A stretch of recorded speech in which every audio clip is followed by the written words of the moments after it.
We are going to be looking at referential integrity options, and this is a continuation of our notes for the database management system with SQL. We can specify cascade, set null, or set default on referential integrity constraints. So previously, and this is in the playlist link below the like button, we discovered on how to create a table.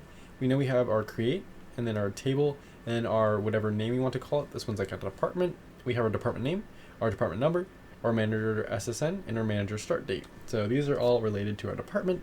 And then to the right of them, we are going to have like the variables, whatever we are going to make for them. Now for our integrity options, this is more for our table as a whole.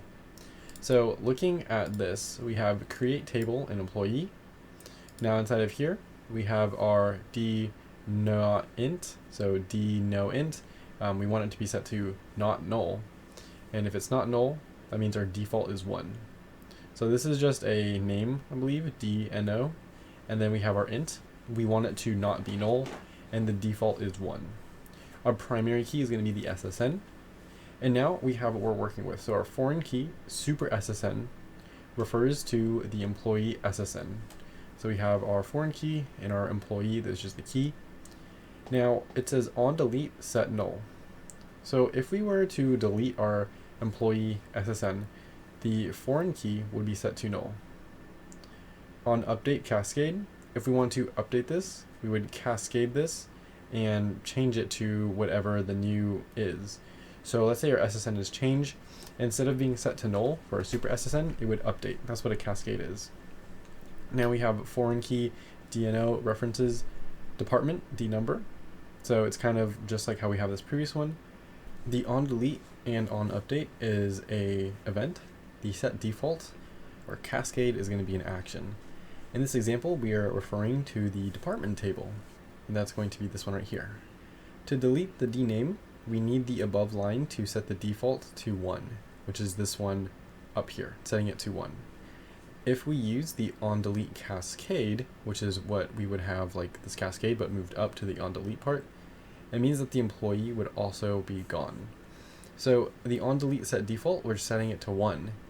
But if we set on delete cascade, when we delete this right here, we're also deleting our employee because the delete cascades here. Now, if we were to look at it how we have it currently, on delete set default, if we were deleting this, it would set it to 1 right here. And since we have this on update cascade, this would be set to 1 as well. But if we were to use on delete cascade, it means our employee would also be gone if we were to delete the department. We can also have on delete set null. So if this operation is sent, allows the primary key, which is this SSN, to be set to null. So this one is going to be null here. Now if we change our department number to 15, this option would update our employee to be 15 as well, because on delete we set the default, but if we're on update, we're going to cascade. So we're not setting it to 1. If we are updating this to be 15, we update this to be 15 as well, because we are cascading. So we have an example for on delete. If a foreign key, dno, references department dnumber for MySQL, we have on delete, and we could choose either restrict, cascade, set null, or no action. Restrict just restricts the code to our current instruction, so that's what's going to be this right here. It's not necessary and will not change anything with or without its presence for this example, so we can or we don't have to include it. Restrict and no action are the same thing, as they only specify the foreign key, which is our dno, and this references to the department dnumber. We can only pick one of these, so we can't do all 3 at the same time. We can replace restrict with cascade, restrict with set null, or restrict with set action. Now we have for on update. On update, we can restrict, cascade, set null, or no action, and these are just like how we have in delete. So if we have a previous example here, if we set our on update to set null, so if we go back here, on update is to set null instead of cascade. If the number is updated to 15 here, the employees relating to our 12 would be set to null.